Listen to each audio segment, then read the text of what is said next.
দেখেন বন্ধুরা, দেখেন বাংলাদেশ ভার্সেস ওমানের ম্যাচটা দেখেন দেখেন 6 বলে যখন 24 রান লাগে বাংলাদেশের, তখন তামিম ইকবাল আছে ব্যাটিংয়ে। দেখেন তামিম ইকবালকে বল করছে ওমানের বলার, সেখানে তামিম ইকবাল প্রথম বলে বিশাল একটা ছক্কা হাঁকিয়ে দিছে।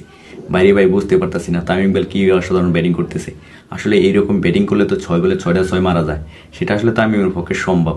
একবার মারছিল ওয়েস্ট ইন্ডিজের সাথে 6 বলে 6টা, এখন ওমানের সাথে দেখেন 6 বলে 6টা হয়তো মারতে পারবে। দেখেন প্রথম বলে ছক্কা হাঁকিয়ে দিছে তামিম ইকবাল।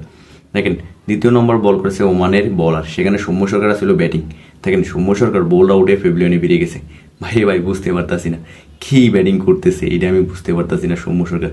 দেখেন তৃতীয় নম্বর বল করছে ওমানের বলার, সেখানে দেখেন তামিম ইকবাল আবারও বিশাল একটা ছক্কা হাঁকিয়ে দিছে। ভাই বুঝতে পারতাছি না কি শট করে তামিম ইকবাল। দেখেন 2 বলে 12 রান নিয়ে এসে ভাই, আপনার আর 3 বলে লাগে আপনার 12 রান। আসলে পারবে কিনা বাংলাদেশ বুঝতেই পারতাছি না। দেখেন ওমানের বলার চতুর্থ নম্বর বল করতে, সেখানে তামিম ইকবাল বলটা ডট খায়।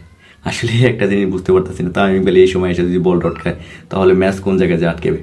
দেখেন 55তম নম্বর বল করছে ওমানের বলার, সেখানে সাব্বির রহমান বিশাল একটা ছক্কা হাঁকিয়ে দিছে। আসলে ভাই অসাধারণ অসাধারণ, মানে দেখার মতন একটা শট করলো সাব্বির রহমান। দেখেন লাস্ট বলে আপনার লাগে 6 রান, সেখানে তামিম ইকবাল আছে ব্যাটিংয়ে। দেখেন ওমানের বলার বল করছে, সেখানে তামিম ইকবাল আবারও বিশাল একটা ছক্কা হাঁকিয়ে দিছে। দেখেন বাংলাদেশ টিমটা সেখানে উইন হয়ে গেছে। আসলে ভাই এরকম ব্যাটিংয়ে দরকার ছিল আমাদের তামিম ইকবালের কাছ থেকে।